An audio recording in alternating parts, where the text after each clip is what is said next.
দিনের সাথে মৃত্যু জন্ম নিয়ে থাকে। আজ হোক আর 100 বছর পরেই হোক, প্রাণীর মৃত্যু নিশ্চিত হবে। তোমার আদরের ভগ্নী দেবকীর কি দোষ আছে? আকাশবাণী যা বলল তাতে দেবকীর থেকে তোমার কোনো ভয় নেই, ভয় দেবকীর সন্তান থেকে। সুতরাং আমি কথা দিলাম, দেবকীর যত সন্তান হবে জন্ম হওয়ার সাথে সাথে আমি তোমার হাতে তুলে দেব।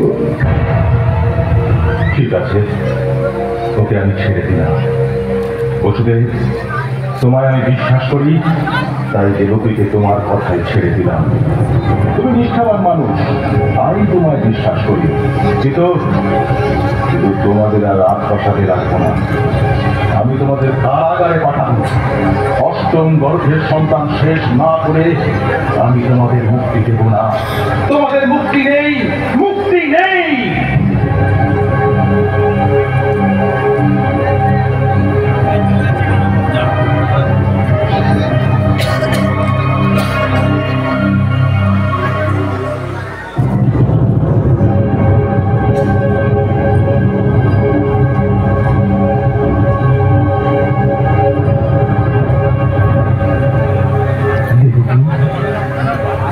চিন্তা করো না, ভগবান বিষ্ণু স্বয়ং দেবকুলে আসবেন এবং কংসের বিনাশ হবে। আমি মা হয়ে কি করে সহ্য করবো? গর্ভে সন্তান ধারণের পর 3 দিন করে তাকে গর্ভে বসে বড় করে আর পৃথিবীর আলো দেখার সাথে সাথে ওর মৃত্যু।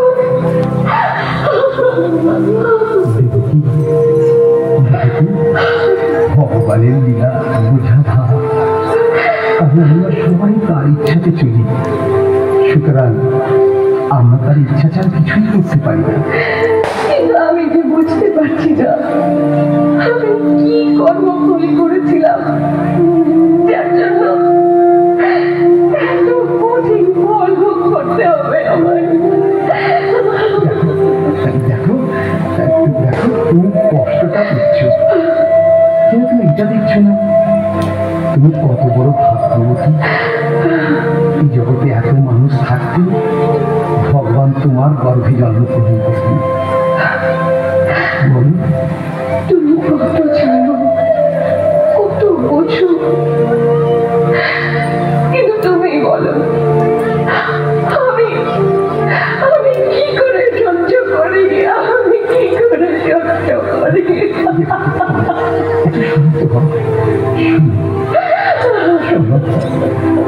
ভগবানকে নিশ্চয়ই তুমি প্রার্থনা করেছিলে কোন যুগে তাকে পুত্র রূপে পেতে চাও, তাই হয়তো বাঞ্ছা কল্পতরু তোমার মনোবাসনা পূর্ণ করতে তিনি স্বয়ং তোমার গর্ভে আসবেন। আর দুঃখ কষ্টের কথা বলছো? দুঃখ কষ্ট না দিলে তার আগমনের পথ যে পরিষ্কার হয় না। দুঃখ কষ্ট দিলে তবেই তো তুমি তাকে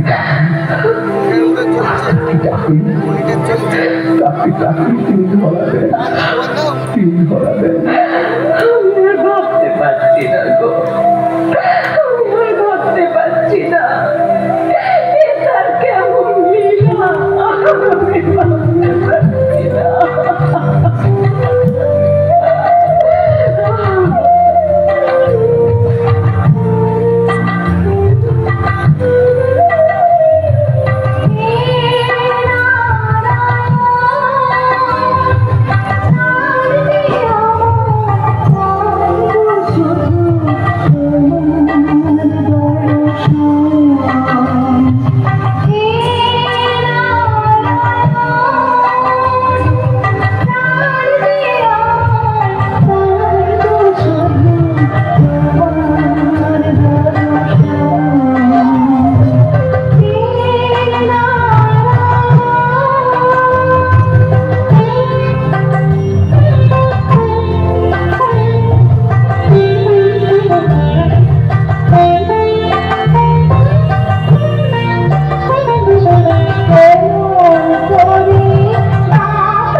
আমি সব শেষ করে ফেলবো, আমি সব শেষ করে ফেলবো। দেখি আমায় কে বধ করে। মহারাজ, ও ও তুমি, হ্যাঁ বলো বলো, কি সংবাদ? কারা প্রধান খবর পাঠিয়েছে রাজকুমারী দেবকী। থামো থামো থামো থামো, আমি বুঝেছি, কিন্তু কাজ আমি করতে পারবো না। কিছুতেই নয়। দেবকীর অষ্টম গর্ভজাত সন্তান তোর মৃত্যুর কারণ। না, আমি শেষ করবো, আমি শেষ করবোই। চল চল আমার সঙ্গে।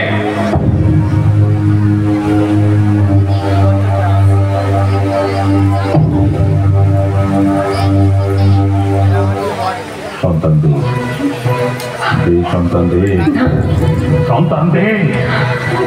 না না, আমি বাচ্চা দেবো না, আমি দেবো না, আমি দেবো না আমার সন্তানকে। দাদা, আমি তুমি দেবো কি দাদা? আমি তোমার আদরে ফোন দেবো কি দাদা? দেবকী, আমায় দুর্বল করে দিস না, সন্তান দে। বসুদেব, বসুদেব, তোমার কথা তুমি রাখো। দেবকী, দেবকী, আমাদের সন্তান দিয়ে দাও। না, আমি আমার সন্তান দেবো না। আমার প্রাণ থাকতে আমি আমার সন্তান দেবো না। বসুদেব, বসুদেব, তুমি তোমার প্রতিজ্ঞা পালন করো, আমার হৃদয় কোমল হতে দিও না, এরপর কিন্তু আমি ধৈর্য হারিয়ে ফেলবো। হ্যাঁ প্রিয়, আমার কথা আমি রাখতেই হবে। আমি যে ধর্মকে সাথে করে চলি, সুতরাং আমি বলছি দেবকী, আমার সত্য রাখতে দাও, আমার সত্য রাখতে দাও। সত্য ভ্রষ্ট হওয়া আর মৃত্যু হওয়া আমার কাছে দুই সমান। না, আমার সন্তান আমি দেবো না, দেবো না, কিছুতেই দেবো না। বসুদেব, না,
বর্ষে ও শোকে দেবকী বিহ্বলা।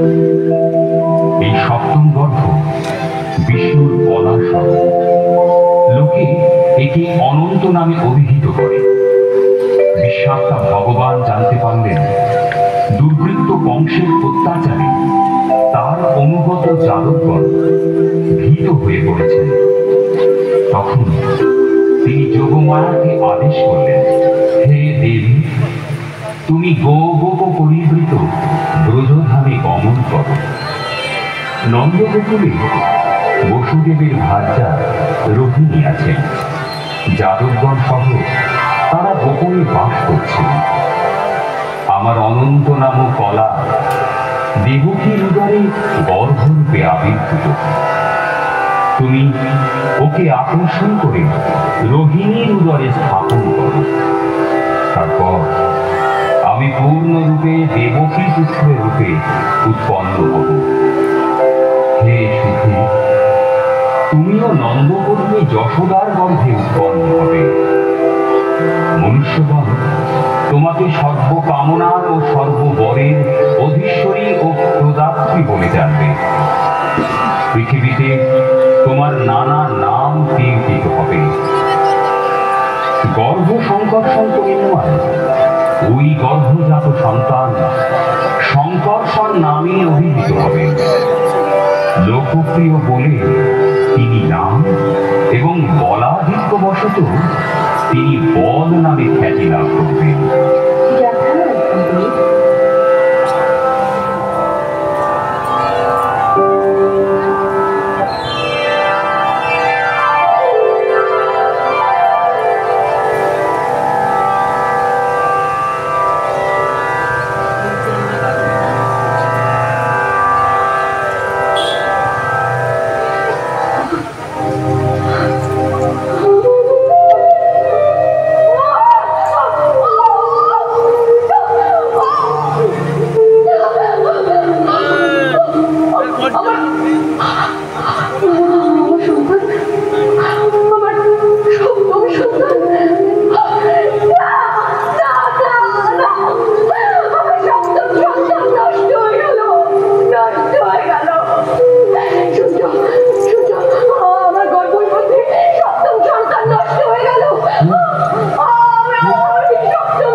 বেঁচে গেল দুরাশার কংস, এই দুরাশার কংসের হাত থেকে বেঁচে গেল। নয়তো কেউ এমন ভাবে মরতে হতো। অষ্টম গর্ভে সে আসবে, অষ্টম গর্ভে সে আসবে। কংসের মৃত্যু তার হাতে। শুনুন, ভগবানের লীলাজি, কোনো চিন্তা করো না। হয়তো হয়তো তিনি এটাই করলেন। কিন্তু কংস নিয়ে কি বলবো? ও তো কিছুতেই মানতে চাইবে না। তখন কি হবে? যা সত্য, যা ঘটনা তাই বলবো। তাতে যদি বিশ্বাস না করে আমাদের তো আর কিছু করার নেই। রাজকুমারীর বাচ্চা নষ্ট হয়ে গেছে, খুব ভালো হয়েছে। আমরা সহ্য করতে পারছি না এই অত্যাচার।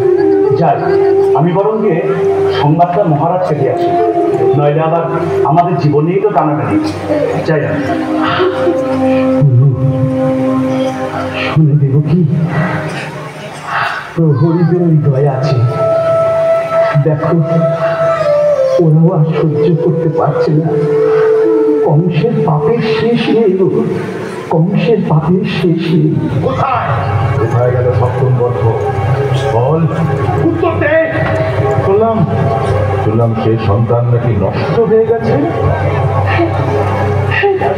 এই এই তুই তুই মিথ্যে কথা বলছিস না তো? মিথ্যা কি করে হবে? মিথ্যা কি করে হবে? আমরা এই কারাগারে আছি। শুধু তাই নয়, এই লোহার শৃঙ্খলে বাঁধা।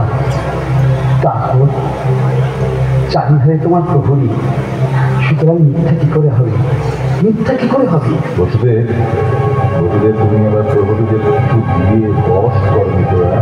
সত্যি কথা বলো, সত্যি কথা বলো। এবার দেখছি সত্যি তুমি ভয় পেয়েছো। নাহলে এমন চিন্তা তোমার কি করে হয়? আমাদের কি আছে বলো তো? শুধু অর্ধ মৃত দেহটা আছে, তাও কখন আছে কখন নেই। ঠিক আছে, ঠিক আছে, সপ্তম গর্ভ না থাকলে আমারও চিন্তার কিছু নেই, কিন্তু কিন্তু অষ্টম গর্ভ আমার চাই। অষ্টম গর্ভ।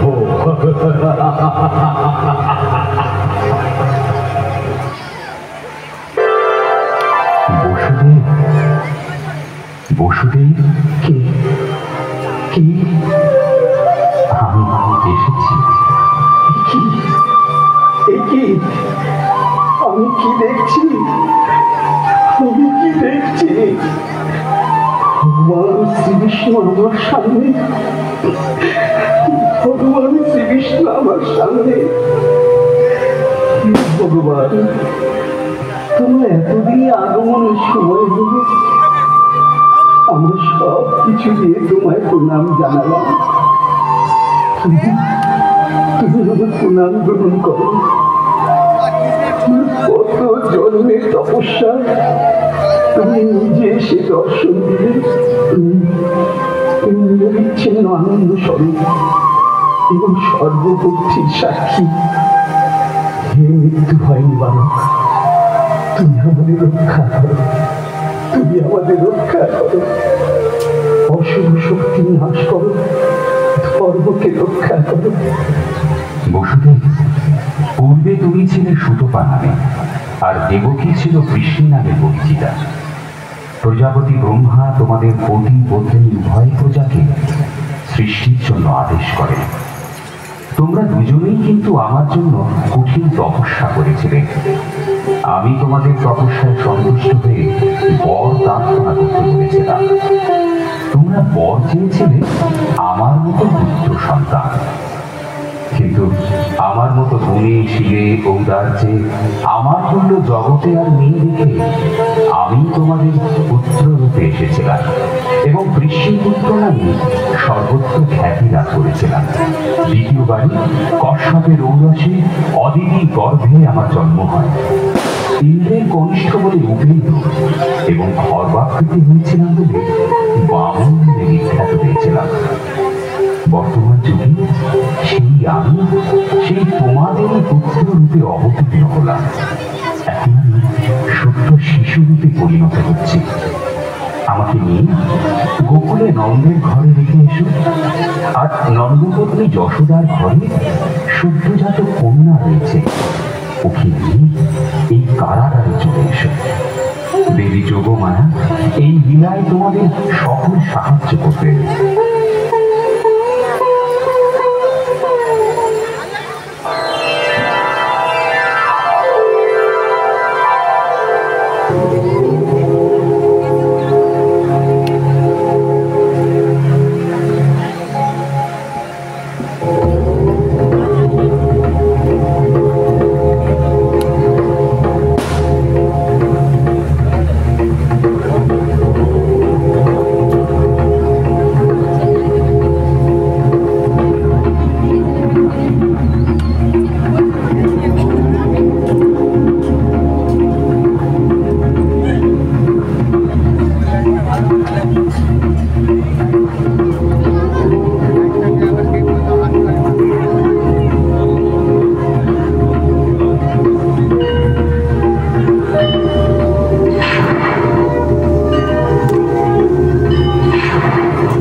অষ্টম গর্ভে সন্তান হয়েছে। পাড়া প্রধানকে খবর দাও।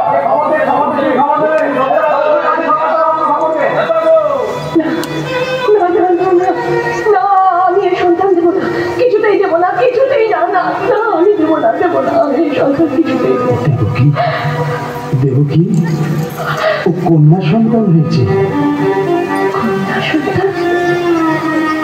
কিন্তু অষ্টম গর্ভে তো পুত্র সন্তান হওয়ার কথা।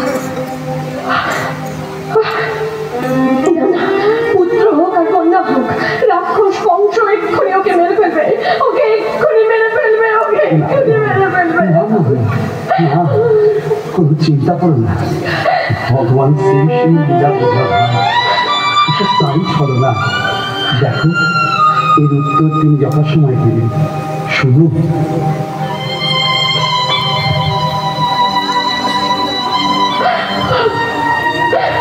কংসকে বিশ্বাস করবে আমাদের কন্যা সন্তান হচ্ছে। আকাশবাণী কি বলেছিল? অষ্টম গর্ভজাত সন্তান বধ করবে, কিন্তু কন্যা কি পুত্র তা তো বলেনি। ওই কংস আসছে।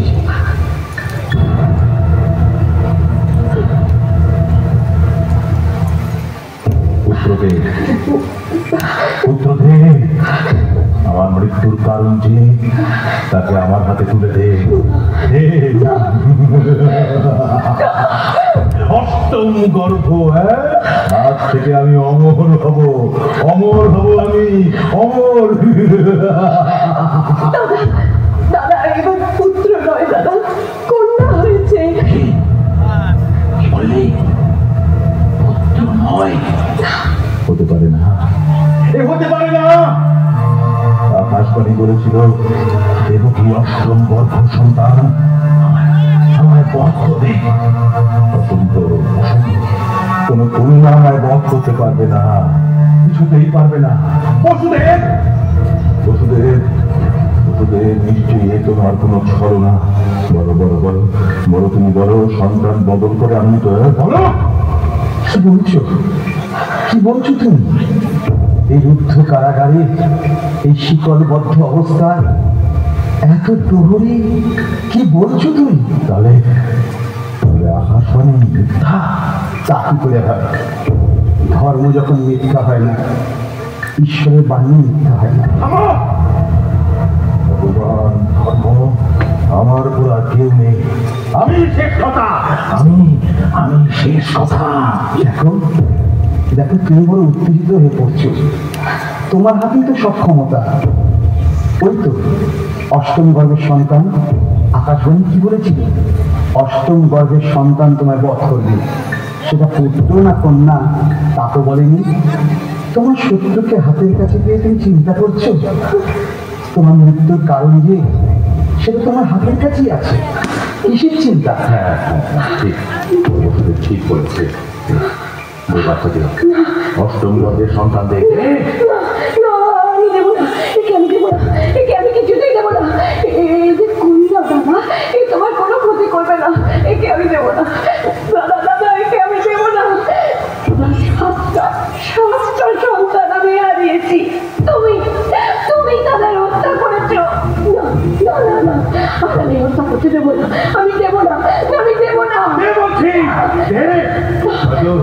নয়তো আমার হাতে তোর মৃত্যু হবে।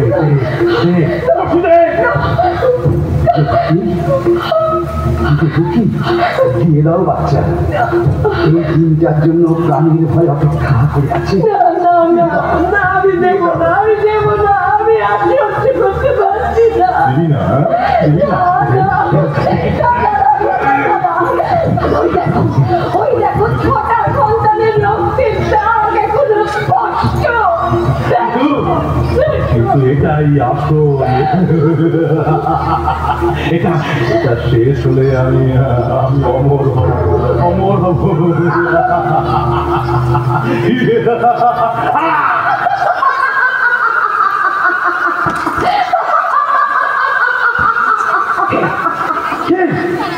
মূর্খ, তোকে যে বধ করবে তার জন্ম হয়ে গেছে। তোমার গোকুলের বাড়ি শেষে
রাধারানী আমার কৃষ্ণ রূপের অনুরাগে অনুরাগী হয়েছেন।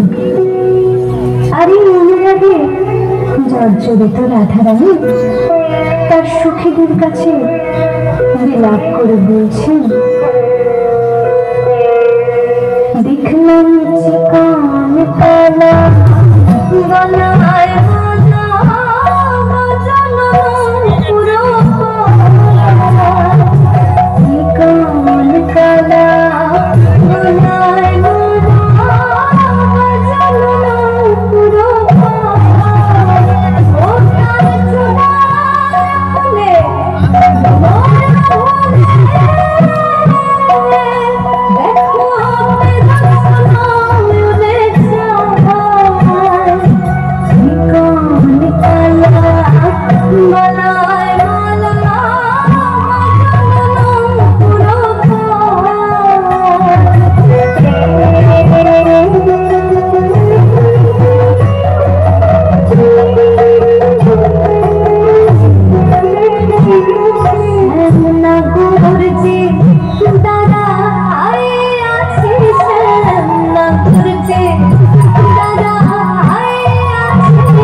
শ্রবণের পর শ্রী জগন্নাথ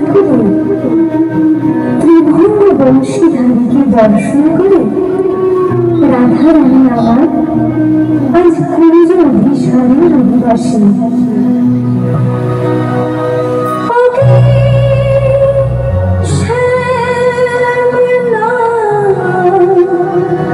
শ্যামের ছায়া বুঝি দিবসে সকল দেখেছি,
আহা সাজো সাজো রাইতে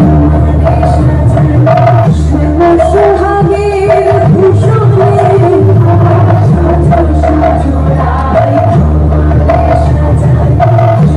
সোহাগের ভূষণে কালা মানিকের মালা পরশ সাজা শ্যামলীল বসনে সাজো সাজো রাইতে তোমারে সাজাই সোহাগের ভূষণে সাজো সাজো রাইতে তোমারে সাজাই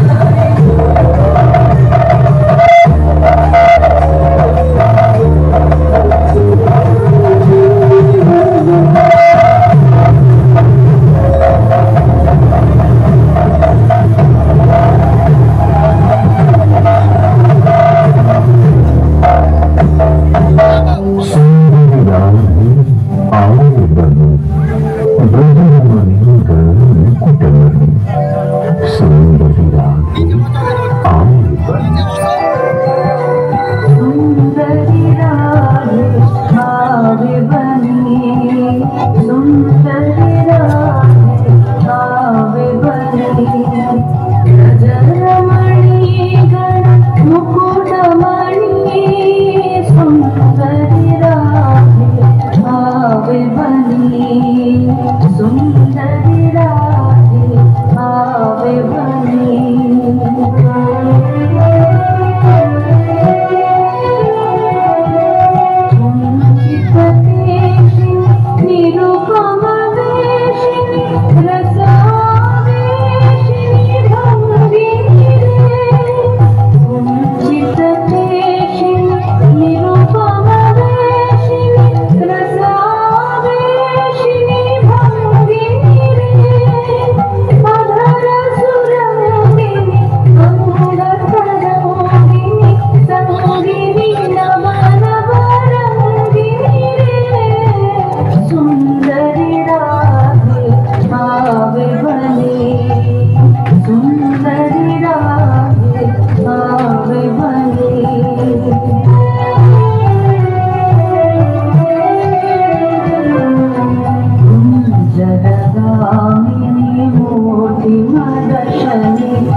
দোলে রাই দোলে ঝুলো না, দোলে দোল না, ঝুলো না, ঝুলো না, দোলে দোল দোলে ঝুলো না, দোলে দোল দোলে ঝুলো না, দোলে কৃষ্ণ দোলে ঝুলো না, দোলে রাই দোলে ঝুলো না, দোলে দোল না।